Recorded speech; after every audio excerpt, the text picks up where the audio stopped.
आगे हम चलते हैं, स्टार्ट करते हैं। तो इक्विवेलेंट वेट क्या बताया था बेटा मैंने? इक्विवेलेंट वेट बेसिक डेफिनेशन तो बता दी थी, है ना। और फिर ये बताया था कि इक्विवेलेंट वेट क्या बताया था मैंने? Molecular mass upon n factor, है ना, अपॉन एन फैक्टर। अब एन फैक्टर एटम और आयंस में क्या था? चार्ज और वैलेंसी, है ना। एटम और आयंस के केस में एन फैक्टर क्या था बेटा? चार्ज और वैलेंसी, ठीक है। और एसिड के केस में क्या था? इन केस ऑफ एसिड के केस में एन फैक्टर होता है बेसिसिटी। बेसिसिटी क्या होती है बेटा? कल मैंने आपको बताया, number of replaceable H plus ion, number of replaceable H plus ion, ठीक है। और कौन से hydrogen H plus ion replace हो सकते हैं? जो डायरेक्टली अटैच होते हैं इलेक्ट्रोनेगेटिव एटम से, है ना। Those hydrogen can be replace which directly attach with electronegative atom, जैसे ऑक्सीजन इलेक्ट्रोनेगेटिव एटम, है ना। देखो हम एग्जाम्पल करते हैं, जैसे मैंने आपको H2SO4 का एग्जाम्पल बताया है, ठीक है। अभी आप परेशान मत हो ना, अभी मैं स्ट्रक्चर बना रहा हूं, आप जैसे बना रहा हूं वैसे आप बनाओ, ठीक है। अपना दिमाग ना चलाओ, इनको स्ट्रक्चर को बनाना आप सीखोगे केमिकल बॉन्डिंग में, ठीक है। पर मैं बहुत सारे स्ट्रक्चर अभी भी बनाऊंगा, फिर केमिकल बॉन्डिंग में बताऊंगा, फिर आपका रेडॉक्स रिएक्शन में बताऊंगा, फिर 12th में बताऊंगा। तो आपको मैक्सिमम जो इंपॉर्टेंट है वो आपको लर्न हो जाएंगे, पर कैसे बनाने हैं वो केमिकल बॉन्डिंग में मालूम चलेगा। अभी आप बनाओगे मेरे साथ लेकिन, ठीक है ना। अब देखो बेटा, इस स्ट्रक्चर को देख के बता सकते हैं हम कि कितने हाइड्रोजन? 2 हाइड्रोजन और दोनों ही रिप्लेस हो सकते हैं, दोनों ही इलेक्ट्रोनेगेटिव एटम से अटैच है, ऑक्सीजन से अटैच है, ठीक है। इन दोनों हाइड्रोजन को बेस हटा सकता है, इसलिए बोलते हैं बेसिसिटी। भाई H2SO4 का एन फैक्टर कितना हो गया बेटा? H2SO4 का एन फैक्टर हो गया 2, है ना। तो हम बोलेंगे H2SO4 is di basic acid. इसकी बेसिसिटी कितनी हो गई? बेसिसिटी हो गई इसकी 2। बेसिसिटी मतलब number of replaceable H plus ion. और कौन से हाइड्रोजन रिप्लेस हो सकते हैं? जो इलेक्ट्रोनेगेटिव एटम से अटैच होते हैं। मैं समझाने की कोशिश करता हूं, है ना। देखो जो भी टिपिकल टॉपिक होगा वो कम से कम 2-3 बार, हमें पता है कि ये ज्यादा टिपिकल है, ये 2-3 बार पढ़ाना पड़ेगा, हम पढ़ाएंगे उसको, है ना। पर आपको कोशिश करना पहली बार में समझ में आए। लेकिन हमें मालूम है भाई इतने साल पढ़ाते होगे कि किस बच्चे को कहाँ प्रॉब्लम आ सकती है। और जो भी आप क्वेश्चन पूछते हो, कुछ के आंसर मैं बताता हूँ, कुछ का बोलता हूँ बाद में आएगा, तो बाद में आएगा वो जरूर, आपको टेंशन नहीं लेनी, ठीक है। कुछ आप लिखते हो चैट में, मैं 1-2 चीजें नहीं बताता जानबूझ के, क्योंकि वो चीजें आगे आनी है, लेकिन जितनी जरूरत है उससे ज्यादा हम यहाँ पर करा रहे हैं, ठीक है। अब देखो मैं समझाने की कोशिश करता हूँ बेसिसिटी का मतलब क्या है बेटा। Basicity number of replaceable H plus ion. अब इन H प्लस आयन को कौन रिप्लेस करेगा? बेस, ठीक है। अगर इसकी रिएक्शन में सुनो ध्यान से, H2SO4 प्लस 2 NaOH से कराता हूं, तो NaOH बेटा दोनों H को हटा देगा। देखो बेस में क्या होता है बेटा? OH माइनस आयन होता है ना। और OH माइनस आयन क्या चाहेगा? कहीं से H प्लस आयन लेना चाहेगा और वाटर बनना चाहेगा। तो OH माइनस आयन इस H को हटाएगा, क्योंकि O और H में किसकी इलेक्ट्रोनेगेटिविटी ज्यादा है? O की। तो O क्या करेगा? शेयर्ड पेयर ऑफ इलेक्ट्रॉन को अपनी तरफ खींचेगा। कल मैंने बताया था इलेक्ट्रोनेगेटिविटी क्या होती है? The tendency of atom to attract shared pair of electron. तो शेयर्ड पेयर ऑफ इलेक्ट्रॉन को अपनी तरफ खींचेगा। इस पे क्या आएगा बेटा? पार्शियल पॉजिटिव नेगेटिव, और इस पे आएगा पार्शियल पॉजिटिव। ये इलेक्ट्रॉन इसकी तरफ खींच रहा है, OH माइनस आयन क्या करेगा? H प्लस को अपनी तरफ खींचेगा। OH माइनस आयन है, ठीक है। ये H+ को मिलके क्या बना लेगा बेटा, वाटर बना लेगा, वाटर। तो बेस ने कितने हाइड्रोजन हटाए, 2 हाइड्रोजन, या एक H2SO4 कंप्लीट न्यूट्रलाइज होने के लिए कितने NaOH से रिएक्ट करेगा, 2 कंप्लीट न्यूट्रलाइज होने के लिए। सो बेसिसिटी ऑफ H2SO4 इज 2। ठीक है, हालांकि ये आगे आने वाली चीज थी, लेकिन मुझे मालूम है कि आप समझ जाओगे, आप अच्छा कर रहे हो, बहुत अच्छा कर रहे हो, तो इसलिए मैं समझाने की कोशिश कर रहा हूं। तो OH- आयन किसको हटाना चाहेगा बेटा, H+ आयन। अब यहां H+ प्लस चार्ज किसकी वजह से आ रहा है, इलेक्ट्रोनेगेटिव एटम की वजह से, इसलिए मैंने बोला बेसिसिटी क्या होती है, number of replaceable H+ ion, और कौन से हाइड्रोजन रिप्लेस होंगे, जो मोर इलेक्ट्रोनेगेटिव एटम से अटैच होंगे। तो क्या बनेगा बेटा इसके अंदर, Na2SO4 प्लस H2O, है ना, बैलेंस कर लेना अपने आप। तो ये कितने मोल H2O से रिएक्ट कर रहा है, 2 मोल H2O से रिएक्ट कर रहा है। ठीक है, अच्छा H2SO4 का एन फैक्टर कितना हो गया, 2, और क्या हो गया ये, डाई बेसिक। बनाओ, आगे देखते हैं। मैं काफी सारे एसिड कराने वाला हूं, उसके स्ट्रक्चर सारे बनाऊंगा, आप लोग नहीं बना पाओगे अभी, लेकिन आपको नोट करना है। ठीक है, जो बहुत इंपॉर्टेंट है वो मेरी रेस्पॉन्सिबिलिटी है, मैं 10 बार कराऊं, 20 बार कराऊं, आपको रटा दूंगा और समझा भी दूंगा। ठीक है, अभी अपना दिमाग ना लगा के सिर्फ लिखना है आपको। जैसे HCl कलम ने कर लिया था, एन फैक्टर कितना होगा बेटा इसका, 1, इसका इक्विवेलेंट वेट कितना होगा, m/1। क्या बोलेंगे बेटा इसको, मोनोबेसिक, इसकी बेसिसिटी क्या है, 1 है, it is monobasic acid. Clear है। अगर देखो, अब ऐसा नहीं होता कि जितने हाइड्रोजन दिखाई दे रहे हो उतनी बेसिसिटी हो। अभी तक 2 एसिड पढ़े हमने, H2SO4 में 2 हाइड्रोजन हमको दिख रहे थे, 2 ही बेसिसिटी। ठीक है, HCl में 1 है, 1 ही बेसिसिटी। अब जैसे देखो ये वाला है, इसमें भी ऐसे ही होता है, H3PO4 है बेटा, H3PO4 में ये स्ट्रक्चर होता है, OH OH OH और डबल बॉन्ड O, है ना। ये क्या है बेटा, ये ऑक्सी एसिड है, सारे ऑक्सी एसिड। ठीक है, जिसमें डबल बॉन्ड होगा और कम से कम एक OH ग्रुप हो, ऑक्सी एसिड। अब आप बताओ, इसको कंप्लीट न्यूट्रलाइज होने के लिए कितने मोल NaOH की जरूरत पड़ेगी, कितने मोल बेटा, 2 मोल NaOH की, सॉरी 3 मोल, है ना। इसमें तीनों हाइड्रोजन ऑक्सीजन से अटैच है, H3PO4, इसको बोलते हैं ऑर्थो फॉस्फोरिक एसिड, है ना। अभी ऐसे नहीं आपको इसको रट्टा मारना है, इसका नाम ये होता है, अरे खुद ही याद हो जाएगा, इतनी बार यूज करूंगा। जो भी सिलेबस में एसिड होंगे, जो भी सिलेबस में कंपाउंड है, ठीक है, तो कई बार यूज होंगे, आपको ध्यान से पढ़ने, लर्न हो जाएंगे।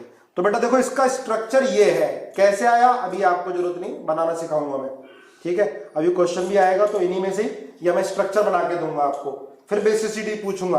तो इसकी बेसिसिटी कितनी है बेटा, 3 है, तो इसका एन फैक्टर कितना हो गया, 3। तो इसको बोलेंगे ट्राई बेसिक एसिड।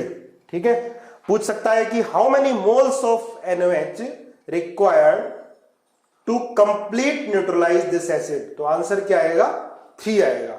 अब देखो ध्यान से बेटा, एक क्वेश्चन देखो, H3PO4 plus NaOH gives NaH2PO4, ये पहली रिएक्शन। दूसरी H3PO4 plus twice NaOH Na2HPO4। Third H3PO4 plus 3 NaOH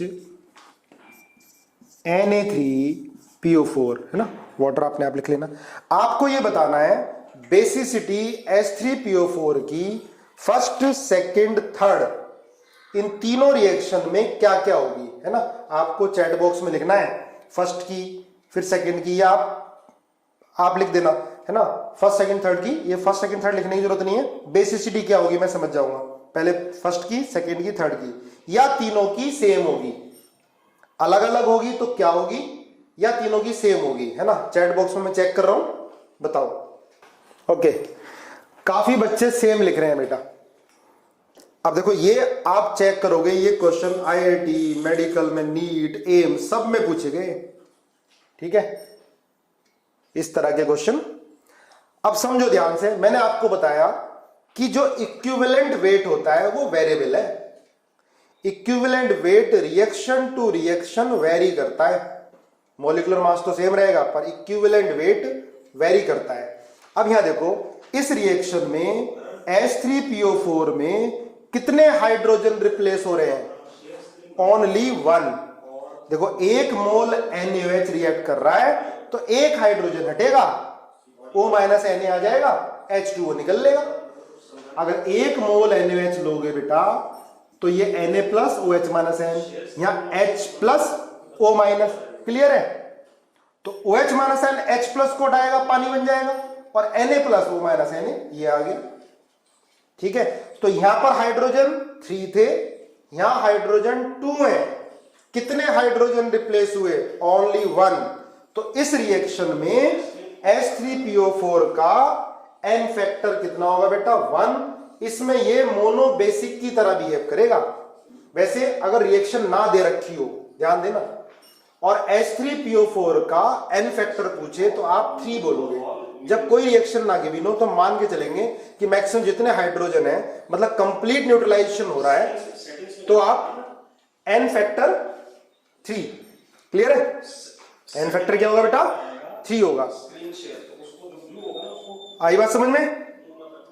ठीक है, N फैक्टर 3 अगर सिर्फ H3PO4 लिखा हुआ है। अगर रिएक्शन है तो आपको देखना पड़ेगा कि कितने हाइड्रोजन रिप्लेस हो रहे हैं। देखो बेटा, इसमें कंप्लीट न्यूट्रलाइजेशन नहीं हो रहा, एक रिप्लेस हुआ, और भी तो हो सकते थे, लेकिन इस रिएक्शन में N फैक्टर 1। इस रिएक्शन में N फैक्टर कितना हो गया? देखो ध्यान से, यहां पर हाइड्रोजन कितने हैं? 3, और यहां पर कितने हैं? 1। कितने रिप्लेस हुए बेटा? 2। देखो 2 मोल NaOH, 2 H प्लस आयन को हटा देगा, तो यहां पर N फैक्टर कितना होगा? 2, और इधर N फैक्टर कितना हो गया? 3। यहां कंप्लीट न्यूट्रलाइजेशन हो रहा है, यहां N फैक्टर 3। तो बेटा इधर इक्विवेलेंट वेट कितना हो गया? M/1। यहां पर इक्विवेलेंट वेट M/2, यहां पर इक्विवेलेंट वेट M/3। जो गलती हो जाती है तो हम जैसे ही N फैक्टर आया तो हमें 3 ध्यान रहता है, हम 3 लिख देते हैं, लेकिन हमें रिएक्शन को देखनी है, ठीक है, कितने हाइड्रोजन रिप्लेस हो रहे हैं, ठीक है। चलो मुझे बताओ, ये क्लियर हुआ? यस और नो? चलो अभी और एग्जाम्पल करेंगे, जिसको नहीं क्लियर हुआ और समझ में आ जाएगा, ठीक है। और जो चीजें बहुत टफ लगती है ना, उनकी प्रैक्टिस इतनी कर लो कि वो इजी हो जाए। देखो बेटा, कोई भी चीज आपको छोड़नी नहीं है। हम आईआईटी मेडिकल की तैयारी कर रहे हैं, किसी को साइंटिस्ट बनना है, और किसी को डॉक्टर बनना है, किसी को डॉक्टर और इंजीनियर बनने का आईएएस भी बनना है, तो हमें सब्जेक्ट को तो अच्छे से करना पड़ेगा, प्रैक्टिस खूब करनी पड़ेगी। जो भी टॉपिक टफ लगे उसकी प्रैक्टिस खूब कर डालो, इजी हो जाएगा। चलो अब देखो, जैसे ये है बेटा H3PO3, है ना। H3PO3 इसको बोलते हैं फॉस्फोरस एसिड। नाम लिख लो, मैं बार बार कराऊंगा, याद हो जाएगा। फॉस्फोरस एसिड, है ना, स्पेलिंग की कोई गारंटी नहीं सही होने की। H3PO3 फॉस्फोरस एसिड, ठीक है। H3PO3 देखो, इसका स्ट्रक्चर ये होता है। अभी सिर्फ मैं बनाऊंगा, तुमसे नहीं बनेगा, ठीक है। अभी तुम सिर्फ नोट करो, H और डबल बॉन्ड हो बेटा, 3 ऑक्सीजन। देखो ऑक्सी एसिड में एक मल्टीपल बॉन्डेड, डबल बॉन्डेड हो तो होगा ही, है ना, ये 2 कोवलेंट बॉन्ड है, और बचे फिर 3, 2 O, एक H लग गया और एक H आ गया। H3PO3 का स्ट्रक्चर है ये, ठीक है। अब इसका N फैक्टर कितना होगा? इसका N फैक्टर होगा 2, और ये होता है डाइबेसिक एसिड। डाइबेसिक एसिड, इसका इक्विवेलेंट वेट होगा M/2। इसका इक्विवेलेंट वेट कितना होगा बेटा? M/2 होगा इक्विवेलेंट वेट, क्लियर है। डाइबेसिक, क्योंकि यहां पर 2 ही हाइड्रोजन है जो ऑक्सीजन से डायरेक्टली अटैच हैं, ठीक है। तो कंप्लीट न्यूट्रलाइज होने के लिए कितने मोल चाहिए NaOH के? 2। तो Na2HPO3।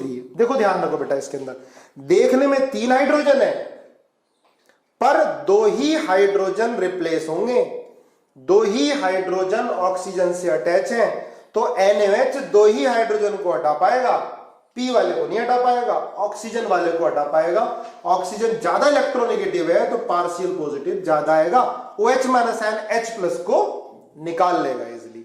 ठीक है, तो अब देखो ध्यान रखो, अब जिसको नहीं पता होगा क्या बोलेगा कि भाई 3 हाइड्रोजन है तो 3 मोल NaOH चाहिए, लेकिन कितने मोल चाहिए NaOH? 2, क्योंकि 2 ही हाइड्रोजन ऑक्सीजन से अटैच है। क्लियर है बात? अब देखो एग्जांपल नेक्स्ट, H3PO2। H3PO2 बताओ इसका एन फैक्टर खुद सोचो कितना होगा। H3PO2 बेटा इसका एन फैक्टर कितना होना चाहिए? अरे वाह, सबने 1 लगा दिया, वेरी गुड, 1।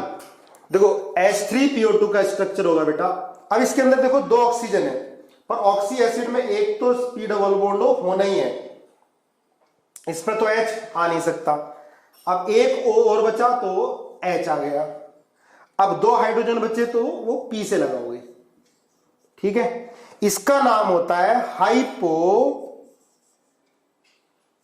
Phosphorus acid. ठीक है, हाइपोफॉस्फोरस एसिड, ये स्ट्रक्चर है बेटा। कैसे बनेंगे धीरे धीरे आपको खुद मालूम चलेगा, अभी बनाते जाओ। ठीक है, अब आप देखो H3PO2 को कंप्लीट न्यूट्रलाइज करने के लिए कितने मोल NaOH की जरूरत है? इसके 1 मोल को, है ना, क्वेश्चन आ जाते हैं, how many moles of NaOH required to neutralize completely 1 mole of H3PO2? तो आंसर क्या होगा बेटा? 1, ओनली 1, क्योंकि आपको समझ में आ गया, सारे समझदार हो, प्लस ओनली 1 NaOH, तो क्या बनेगा ये NaH2PO2। अब ये 2 हाइड्रोजन नहीं हटा सकता है, H3PO2 में देखने में तो 3 हाइड्रोजन है, लेकिन हटेगा सिर्फ एक ही, क्योंकि एक ही हाइड्रोजन है जो डायरेक्टली O से अटैच है। ठीक है, इनका हम नेम कैसे लिख रहे हैं, सबके रूल आएंगे बेटा। ठीक है, लेकिन वो अलग चैप्टर वाइज। अब यहां पर एन फैक्टर पढ़ रहे हैं तो हमें एन फैक्टर पे ध्यान देना है, स्ट्रक्चर क्या है, नाम क्या है, अभी इतना कोई मतलब नहीं है। H3PO2, ठीक है, कितने मोल्स चाहिए NaOH के? 1 मोल कंप्लीट न्यूट्रलाइज करने के लिए। देखने में 3 हाइड्रोजन लग रहे हैं, लेकिन हटेगा एक ही, तो इसका तो बेटा ये क्या हो गया? It is mono basic acid, इसका इक्विवेलेंट वेट m/1। अब इन तीनों को, क्योंकि आगे भी परेशान करने वाले हैं, इनको एक साथ लिख लो, डिब्बे में बंद कर लो। H3PO4, H3PO3 और H3PO2, इनका काम यहीं खत्म कर दो, यहीं याद कर लो इसको, आगे परेशानी ना करें। पूछा ये क्वेश्चन जाता है इसमें एन फैक्टर या कितने मोल NaOH की चाहिए, तो H3PO4 ऑक्सीजन 4 है, एन फैक्टर 3, ऑक्सीजन 3 है, एन फैक्टर 2, ऑक्सीजन 2 है, एन फैक्टर 1। ये इन्हीं के लिए है, ये नहीं कि सब में लगा दो आप बिना सोचे समझे। सर ने तो बताया था 4 ऑक्सीजन होंगे तो 3 हो जाएगा, 1 कम हो जाएगा, ये सिर्फ इसी के लिए। ठीक है, H3PO4 एन फैक्टर 3, 4 ऑक्सीजन थे, एन फैक्टर 3, इसका 2, इसका 1। इसको कितने मोल चाहिए कंप्लीट न्यूट्रलाइज होने के लिए? 3। इसको कितने मोल चाहिए 1 मोल को? NaOH के 2, इसको, तो ये हो गया बेटा ट्राइबेसिक, m/3 इसका n factor, dibasic m/2, monobasic m/1। इसका काम है ही खत्म करो, है ना, ये इंपॉर्टेंट है, बार बार आते रहते हैं, अभी रट मारो इसको। ठीक है, देखो और देखते हैं, जैसे ये एग्जांपल है बेटा HClO4, ठीक है, इसका स्ट्रक्चर होता है Cl double bond O double bond O double bond O OH, HClO4। तो एन फैक्टर कितना हो गया इसका? 1। इक्विवेलेंट वेट कितना हो गया इसका? m/1। मोनोबेसिक एसिड है ये भी, है ना, मोनोबेसिक। भाई एक हाइड्रोजन जो दिखाई दे रहा है वही रिप्लेस हो रहा है, एक हाइड्रोजन है, ये ऑक्सीजन से अटैच है। यहां इसे देख के मालूम नहीं चलेगा, इसको देख के मालूम चलेगा। ठीक है, बनाना सीखेंगे, बहुत इजी होता है, पर अभी नहीं, जब आप धीरे धीरे बड़े हो जाओगे 2-4 महीने बाद, नेक्स्ट चैप्टर में आएगा मोनोबेसिक। तो n फैक्टर कितना हो गया 1, इक्विवेलेंट वेट कितना हो गया m/1, क्या बोलेंगे मोनोबेसिक। ठीक है, अब केमिस्ट्री है तो एक्सेप्शन तो है, पर every exception has a reason. कुछ रीजन अभी मालूम चलेंगे, कुछ धीरे धीरे मालूम चलेंगे, 100% ये मेरी श्योरिटी है सबके रीजन। पर केमिस्ट्री है तो एक्सेप्शन भी है, तो लिख लो भाई ये एक्सेप्शन है।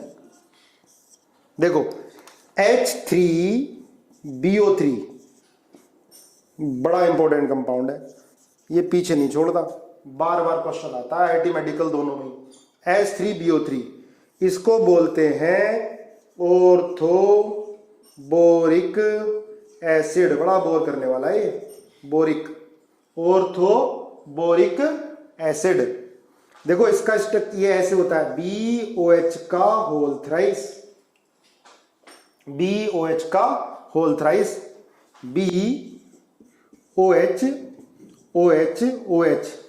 ठीक है, अब ऐसे लगता है कि भाई 3 हाइड्रोजन है, 3 ऑक्सीजन से अटैच हैं, तो ये क्या हो जाएगा ट्राइबेसिक हो जाएगा, है ना। देखते ही हमें क्या लगेगा ट्राइबेसिक लगेगा, पर ये ट्राइबेसिक नहीं है। देखने में लग रहे हैं कि तीनों हाइड्रोजन है, तीनों ऑक्सीजन से अटैच है भी देखने में क्या है ही, लेकिन ये ट्राइबेसिक नहीं होता। ये ऑर्थोबोरिक एसिड है, ये बेटा मोनोबेसिक होता है। होगी ना गड़बड़, अभी तक क्या कराते हुए रहा था, यही गड़बड़ हो गई आगे। भाई देखने में लग रहा है कि हमें क्या होना चाहिए ट्राइबेसिक होना चाहिए, पर ये मोनोबेसिक एसिड होता है। ठीक है, जब इसको हम वाटर में डालते हैं या बेस में डालते हैं या वाटर में, जब इसको हम वाटर में डालते हैं तो ये अपने H देता नहीं है, ये क्या कर लेता है वाटर से OH ले लेता है, ये बन जाता है बेटा BOH का होल 4 माइनस, है ना, प्लस H प्लस। ये H प्लस आयन वाटर से निकला, इससे नहीं निकला। या चलो अगर इसको आप बेस में भी डालोगे NaOH, तो ये OH जाकर यहां पर अटैक करेगा, OH यहां अटैक करेगा, H को नहीं निकाल पाता। ठीक है, बताऊंगा रीजन, परेशान बिल्कुल मत हो। BOH का होल 4 माइनस। ठीक है, तो ये ऑर्थोबोरिक एसिड, इसको वाटर में डालोगे या बेस डालोगे तो बेस H को हटा ही नहीं पाता, है एसिड ये। ठीक है, अभी तक हम क्या पढ़ते आए कि एसिड क्या होते हैं जो H प्लस आयन दे दें। ठीक है, लेकिन इसके अलावा भी एसिड की और डेफिनेशन है, इसके बारे में समझो, है ना। हम इसका काम यहीं खत्म करते हैं। ठीक है, समझाने की मैं कोशिश करता हूं, समझते समझते समझ भी जाओगे, नहीं समझे तो याद तो हो जाएगा कंफर्म। इसकी बेसिसिटी पूछी जाती है, चलो मैं ट्राई करता हूं, है ना बेटा, समझाने की। तो कि जो बोरोन है ना, ये कोवलेंट बॉन्ड लगेगा बेटा, इसमें 1 और 2 इलेक्ट्रॉन, है ना, एक कोवलेंट बॉन्ड में 1 इलेक्ट्रॉन इसका शेयर हो रहा होगा, किसका हो रहा होगा, ऐसे ये, है ना। अब देखो 1 2 3 4 5 6, 3 अपने पास थे, इसके पास 3 इसके शेयर कर लिए, टोटल कितने हो गए 6।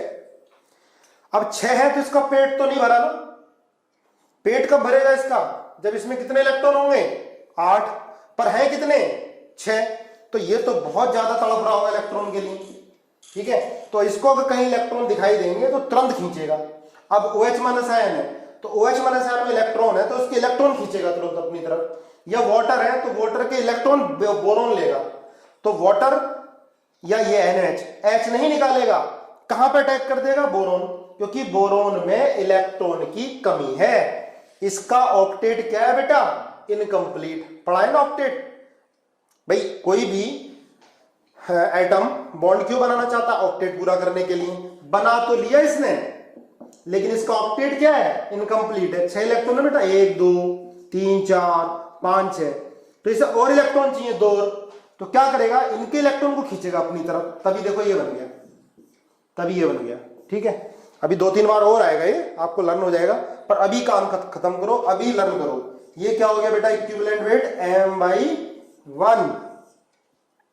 ठीक है, इसने एक OH लिया, देखो या कोई H दे या OH ले, वो एसिड है।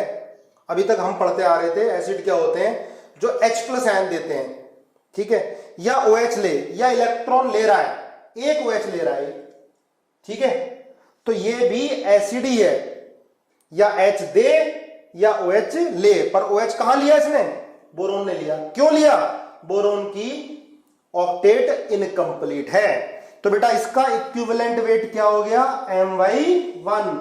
इट इज अ वीक, लिखो, मोनो बेसिक एसिड।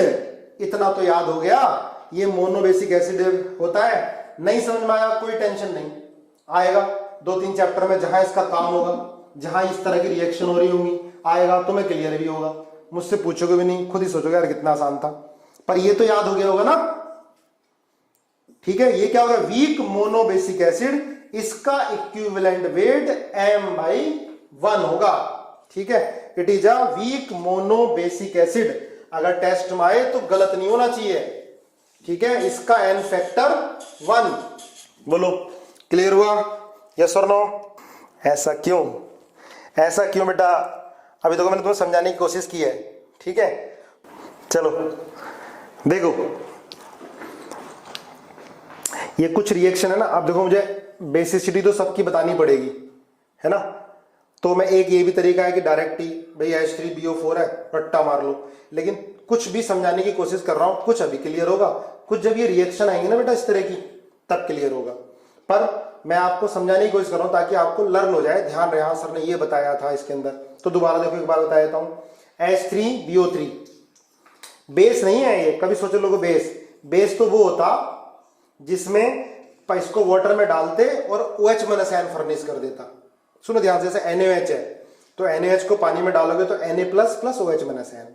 बेस क्या है बेटा, बेस जिसमें OH जो है वो मेटल से अटैच हो, Na से, सीजियम से, ठीक है, वो बेस होता है। ये बेस नहीं है, ये OH देगा नहीं, OH देता तब बेस होता, ये OH दे नहीं रहा है, ये तो OH ले रहा है। और बोरोन क्यों ले रहा है OH, क्योंकि बोरोन में इलेक्ट्रॉन की कमी है और OH आयन में इलेक्ट्रॉन है, तो ले लेगा ये। ठीक है, अब ये प्रॉपर रिएक्शन कैसे होती है, मैकेनिज्म बताऊंगा आपको। जो बच्चे 12th में पढ़ रहे हैं उन्हें पता है कि सारी मैकेनिज्म बताई जाएगी अच्छे से। ठीक है, तो बेटा ध्यान रखो और लर्न हो गया होगा ये मोनोबेसिक एसिड होता है। N फैक्टर क्या होता है, 1 होता है। ठीक है, नोट कर लो, पहले सारी कहानी है नोट तो करो। ठीक है, चलो देखो आगे।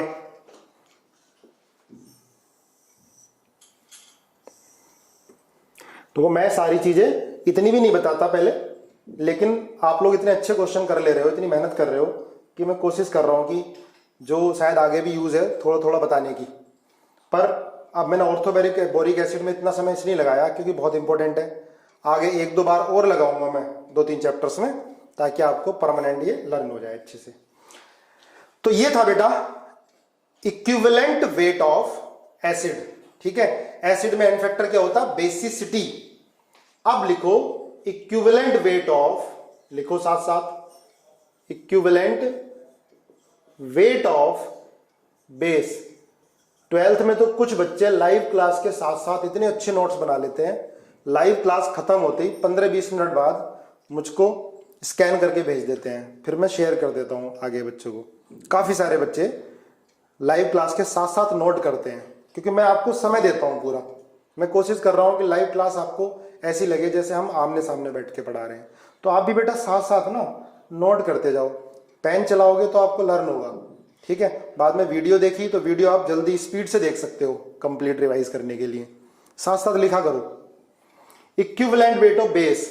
ठीक है, बेस के केस में N फैक्टर होता है एसिडिटी। एसिडिटी देखो, बेस में N फैक्टर एसिडिटी है और एसिड में N फैक्टर क्या था, basicity.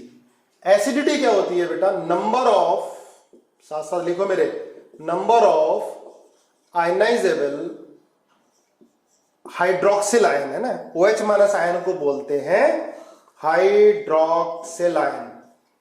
Number of ionizable hydroxyl ion. और कौन से हाइड्रोक्सिल आयन आयनाइज होंगे, जो डायरेक्टली अटैच होंगे मेटल से, जो डायरेक्टली अटैच हो किससे, मेटल से। लिख लेना, those OH- ion will ionize which directly attach with metal, लिखो साथ साथ मेटल, या बोल सकते हो इलेक्ट्रोपॉजिटिव एटम। इलेक्ट्रोपॉजिटिव क्या होते हैं बेटा?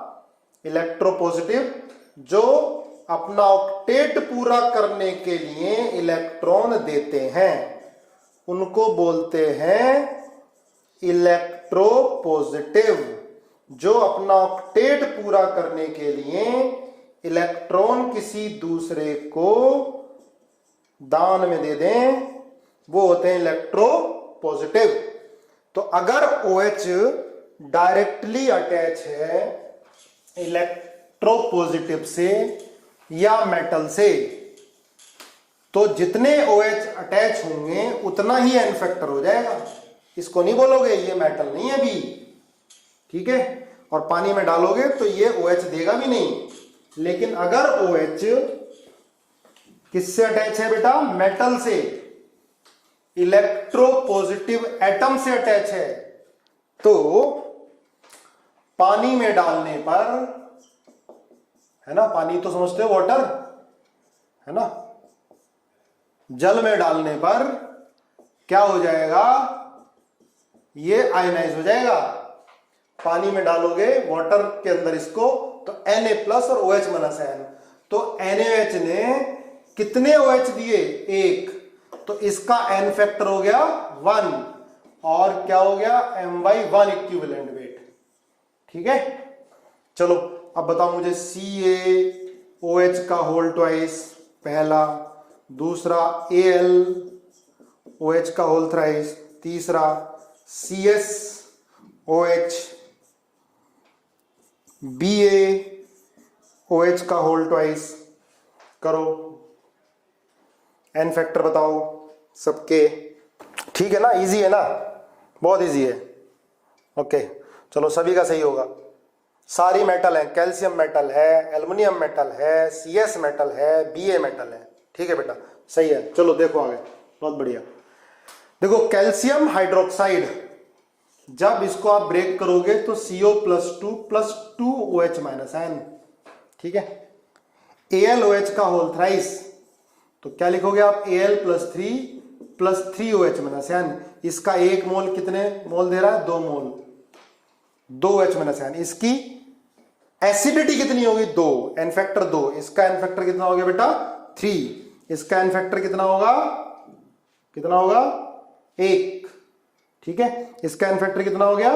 2। अच्छा 5, इसका एन फैक्टर कितना होगा? ठीक है, तो कितना होगा इसका एन फैक्टर? 3 नहीं होगा, 1। अब ये बेस नहीं है, मैंने लिख दिया है आपको कंफ्यूज करने के लिए, कभी भावनाओं में बह जाओ। ठीक है, ये क्या है? Ortho boric acid. ऐसा लगता है अगर मैं नहीं पढ़ाया होता, पहले नहीं बताता और मैं इसको लिख देता तो आप 3 लिख देते, पर ये बेस नहीं है, ये तो अभी पढ़ाया हमने, ortho boric acid. N factor कितना? 1। अब बार बार देखो मैं इसको बता रहा हूं, आप खुद ही समझ जाओ, ये बहुत इंपॉर्टेंट है। ठीक है, पर बेस नहीं है, लिख लेना इसके आगे, it is not a base, it is a weak mono basic acid. लिखो। अब देखो जैसे बेटा ये है ये CH3COH, ये क्या होता है? ये एसिटिक एसिड है। अगर इसको बेटा पानी में डालोगे, लिखो साथ साथ मेरे, पानी में डालोगे तो ये क्या बनेगा? CH3CO-, है ना, ये आयनाइज होगा CH3CO- और H+ में, है ना, तो इसका एन फैक्टर कितना होगा? 1। ये मोनो बेसिक एसिड होगा। क्लियर है?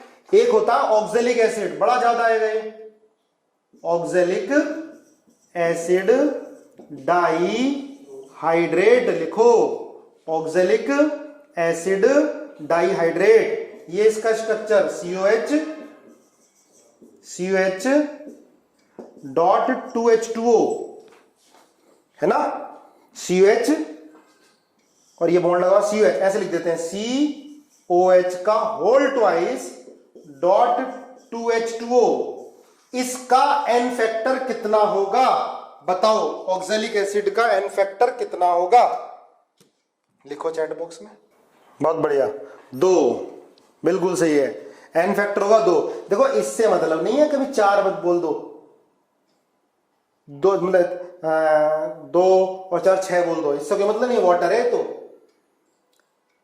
ठीक है, वाटर का एच काउंट नहीं करते, वाटर तो आयनाइज नहीं होगा, वाटर के अंदर बाकी आयनाइज होंगे, ठीक है। वाटर H+N नहीं देगा, वाटर वीक इलेक्ट्रोलाइट है, वेरी वीक इलेक्ट्रोलाइट, ये आयनाइज नहीं होगा भाई। इससे मतलब है एक H ये, एक H ये, सबने सही बताया। एन फैक्टर कितना होगा? 2। क्या बोलेंगे इसको? Di basic acid. ये मैं एसिड की बात वापस एसिड पे आ गया। Oxalic acid dihydrate, n factor कितना होगा? 2। न्यूमेरिकल में काफी आना है, गलती मत कर लेना, अभी लर्न कर लो। Oxalic acid dihydrate, n factor कितना बेटा? 2। एक ये वाला है छटेगा, एक ये वाला, बेस इन्हीं को हटा पाएगा। पानी से कोई मतलब नहीं है हमें, जल तो जल में चला जाएगा, जब इसको पानी में डालेंगे तो पानी बन गया, लेकिन ये H+ आयन आयनाइज होंगे वाटर में। एन फैक्टर कितना हो गया इसका? 2 हो गया।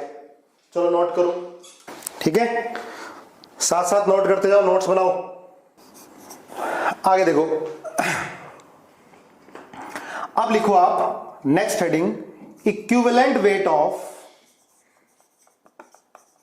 Equivalent weight of salt, equivalent weight of salt, ठीक है। देखो बेटा, इसमें जो एन फैक्टर होता है सॉल्ट में, ये होता है टोटल पॉजिटिव और टोटल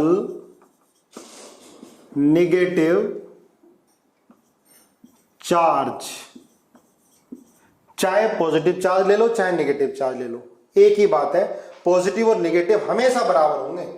ऐसा कभी नहीं होगा कि किसी सॉल्ट में पॉजिटिव अलग आए, नेगेटिव अलग आए, हमेशा इक्वल होंगे। चाहे टोटल पॉजिटिव चार्ज ले लो या नेगेटिव, लेना मैग्नीट्यूड है, ठीक है। तो सॉल्ट के केस में एन फैक्टर होता है टोटल पॉजिटिव और टोटल नेगेटिव चार्ज, ठीक है। अभी याद करो, टोटल पॉजिटिव और total negative charge in case of salt.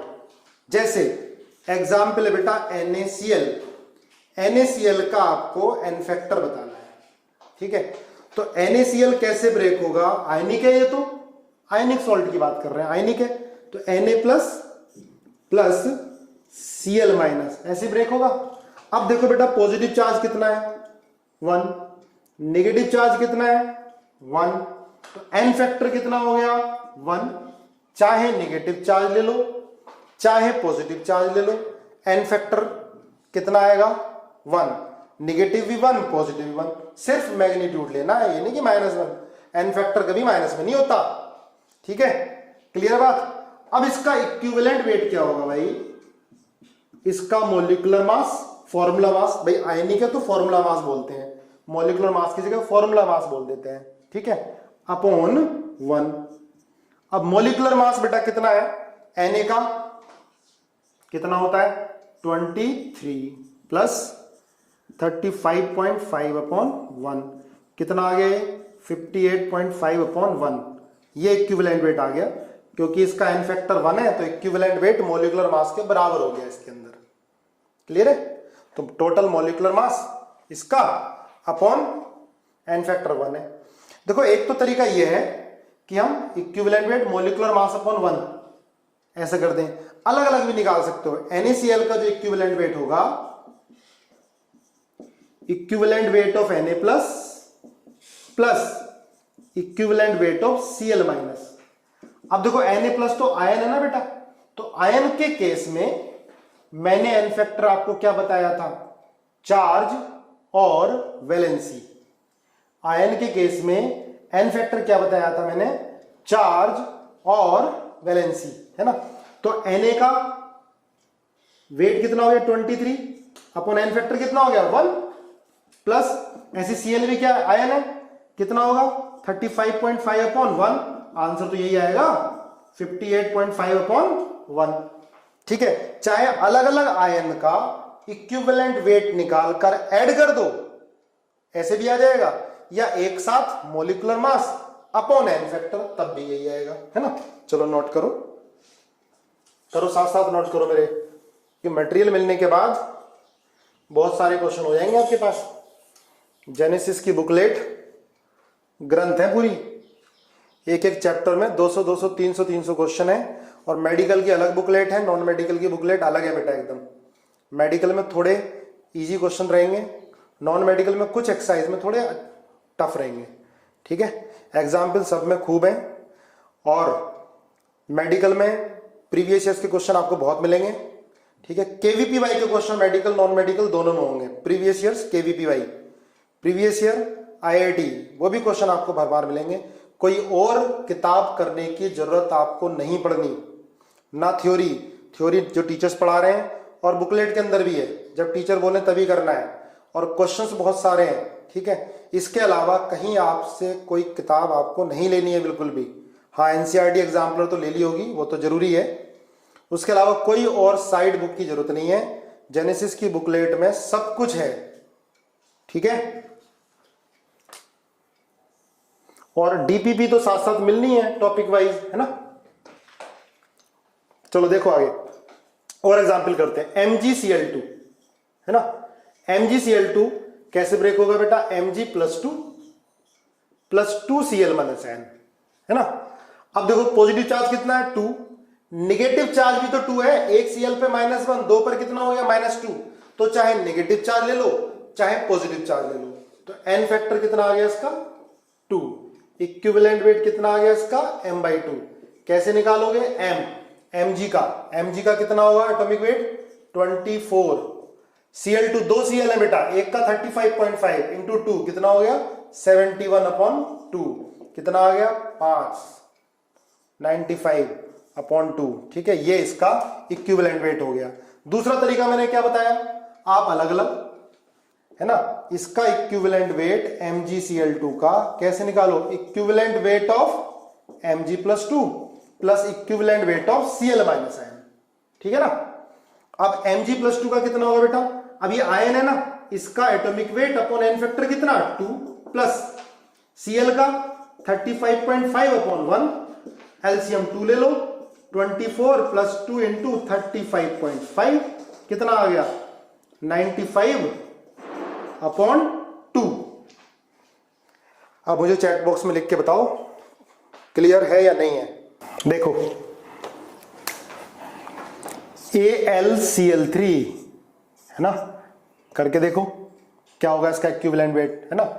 आपको डिजिट में बताना है सारा, ये नहीं कि 95/2, 2 से डिवाइड करोगे पॉइंट्स में बताओगे, है ना। Al का एटॉमिक वेट कितना होता है 27, Cl का 35.5, है ना। इसी बहाने हमें लर्न भी होंगे, तो आप पूरा मुझे पॉइंट्स में बताना है आंसर, है ना। AlCl3 का पहले बताओ कितना होगा 44.5, चलो ठीक है ना, इजी है ना बेटा। आप देखो इसका n factor Al plus 3 Cl minus N, n factor कितना हो गया 3 हो गया, है ना। तो इक्विवेलेंट वेट कितना आएगा, AlCl3 का molecular mass 27 plus 3 into 35.5/3 n factor. अलग अलग करके भी निकाल सकते हो, समझ में आ गया होगा, है ना। चलो और करो क्वेश्चन सेकंड, Al2SO4 का whole thrice. Third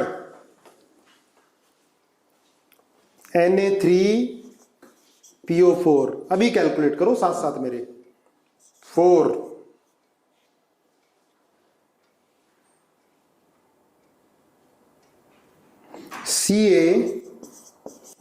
CaSO4, 5 KCl dot MgCl2 dot 6H2O, 6 FeSO4 dot NH4 का whole twice SO4 dot 6H2O, 7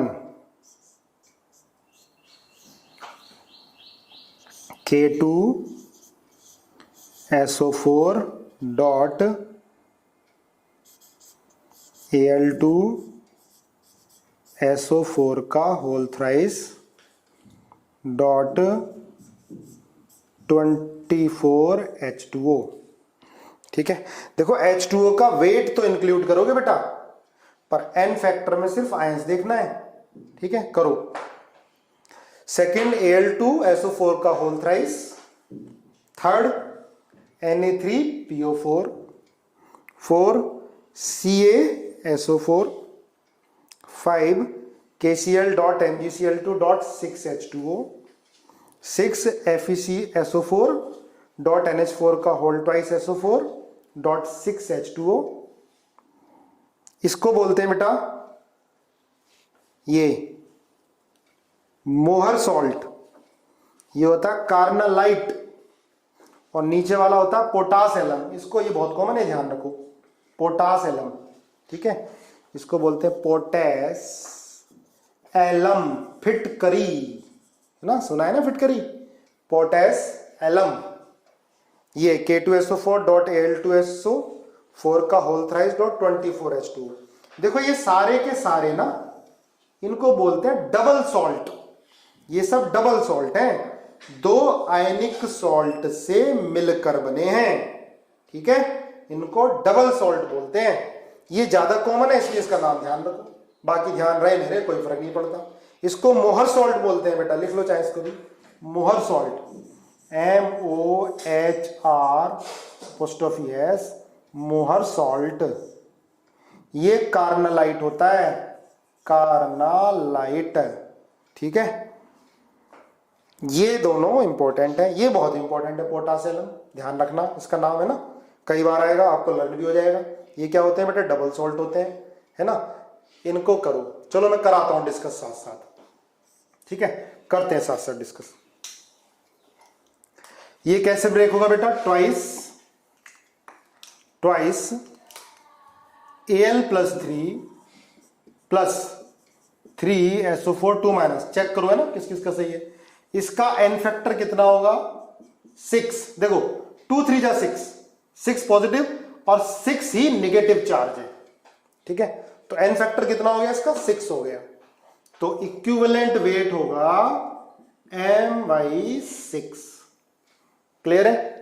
ठीक है, Na3PO4 3Na प्लस PO4 3-। ठीक है बेटा, इसका n फैक्टर होगा 3। इसका n फैक्टर कितना हो गया, 3। देखो 3 पॉजिटिव है 3 निगेटिव है, तो इक्विवेलेंट वेट m/1, आपको m/3 m रखना है, एग्जैक्ट आंसर बताना है मुझे बाद में। CaSO4 कैसे ब्रेक होगा, Ca+2 plus SO4 2-। n factor कितना हो गया इसका, 2। ठीक है, इक्विवेलेंट वेट m/2। m की वैल्यू रखोगे, कैल्शियम का एटॉमिक वेट कितना होता है 40, सल्फर और ऑक्सीजन का तुम्हें पता है इसका। अब देखो ध्यान से, ये कैसे ब्रेक होगा बेटा, K plus Cl- plus Mg+2 plus 2Cl-n। Water break नहीं होगा। ठीक है, इसको पानी में डालेंगे तो पानी तो, वाटर तो पानी में जाके क्या हो गया, पानी हो गया, है ना, ये तो जल ही बन गया। क्लियर है, इससे कोई मतलब नहीं है। पर जब आप इसका इक्विवेलेंट वेट लिखोगे तो मोलिकुलर मास में पानी भी आएगा, H2O भी आएगा, ध्यान रखना। ठीक है, गलती मत कर देना। अब इसमें n फैक्टर कितना होगा, देखो पॉजिटिव +1 Mg+2, टोटल पॉजिटिव कितना आ गया 3, 2 और 1 3। ठीक है, टोटल पॉजिटिव 3 और निगेटिव भी कितना आ गया 3, तो भाई इक्विवेलेंट वेट कितना हो गया, m/3 हो गया। ठीक है, अब आगे देखो FeSO4 डॉट NH4 का होल ट्वाइस SO4, ये कैसे स्प्लिट होगा बेटा, करो साथ साथ मेरे। ठीक है, ये होगा Fe+2 प्लस SO4 2-, है ना। देखो हमने पहले चैप्टर वो पहली DPP में दिए थे आपको, है ना, आप समझ गए ना क्यों दिए थे, क्योंकि आगे यूज होंगे, इसलिए मैंने पहले आपको बिल्कुल बेसिक चीज बताई थी। Plus twice NH4 plus plus SO4 2 minus. Clear है? अब इसमें +2 और क्या आ गया, 2 ये कितना आ गया 4, पॉजिटिव 4, निगेटिव भी 4, एन फैक्टर कितना हो गया 4, इक्विवेलेंट वेट m/4। अब ऐसा नहीं है जब आंखें बंद करके हमें से 4 लिख दो, इसका सॉल्ट की तरह बिहेव कर रहा है तब 4 है, आगे हो सकता है ऑक्सीडाइजिंग एजेंट की तरह बिहेव करे तो हम उधर पढ़ेंगे। अभी हाँ सॉल्ट है, हम सॉल्ट की बात कर रहे हैं, तो ये अपने आयन से ब्रेक हुआ, एन फैक्टर कितना हुआ 4, 4 निगेटिव और 4 पॉजिटिव। क्लियर है ना? इक्विवेलेंट वेट m/4, इसका इक्विवेलेंट वेट m/ कितना होगा 7 का, बताओ एन फैक्टर कितना होगा, पोटेस एलम का एन फैक्टर कितना होगा 8। बहुत बढ़िया, सबका सही है भाई, सब परफेक्ट हो गए तुम। अब इसका एन फैक्टर 8 होगा, twice K plus SO4 2 minus plus twice Al+3 plus 3 SO4 2 minus. ठीक है, एन फैक्टर कितना होगा बेटा 8, 2 और 6 8। ठीक है, 6 और 2 8, एन फैक्टर 8, पर आपको पूरा इंक्लूड करना है मोलिकुलर मास और एन फैक्टर से डिवाइड करना है। ठीक है, तो ये था बेटा इक्विवेलेंट वेट ऑफ सॉल्ट। आगे equivalent weight of oxidant and reductant, और इतनी प्रैक्टिस करेंगे तो इजी लगने लगेगा। ठीक है, देखो मोल नहीं चल रहा है, मोल के साथ कई सारे चैप्टर चल रहे हैं, मजबूरी है क्योंकि कंपटीशन के लिए हमें आगे वाले अभी कंसेप्ट बनाने पड़ेंगे अभी, है ना। तो साथ साथ स्ट्रक्चर ऑफ एटम चल रहा है, इजी है, जैसे सर कराते जाएं करते जाओ। ठीक है, और उसके बाद 12th में भी हम एक बार रिवाइज करा देते हैं, लेकिन जरूरत ना पड़े, आप लोग बढ़िया से तैयारी करो। सिलेबस की आपको बिल्कुल टेंशन नहीं करनी है, वो हमारी रिस्पॉन्सिबिलिटी है। ठीक है, अपनी हेल्थ का ध्यान रखो, एक्सरसाइज करो, पेरेंट्स का कहना मानो। ठीक है, और गुस्सा बिल्कुल नहीं होना चाहिए। देखो गुस्सा नहीं होगा तो हमारा दिमाग अच्छा काम करेगा, रिलैक्स रहना बहुत जरूरी है। परेशानी सबको आती है, ठीक है, टेंशन सबको होती है, पर गुस्सा कम से कम जिसका होता है वो ज़्यादा सुखी रहता है। और पेरेंट्स पे तो गुस्सा कभी होना नहीं चाहिए, पेरेंट्स पे कभी ऊंची आवाज़ में बात नहीं करनी चाहिए, ये ध्यान रखना, क्योंकि सबसे ज़्यादा आपके लिए वही है। ठीक है, तो घर पे रह रहे हो आप सब लोग, और 6-7 घंटे की आपकी स्टडी होनी चाहिए, कम से कम 5-6 घंटे की तो हो अभी। ठीक है, सेल्फ स्टडी 4-5 घंटे की होनी चाहिए, इससे ज़्यादा कर सकते हो बहुत बढ़िया बात है। नोट्स प्रॉपर बनाओ अच्छे से। ठीक है, चलो ध्यान रखो अपना, थैंक यू।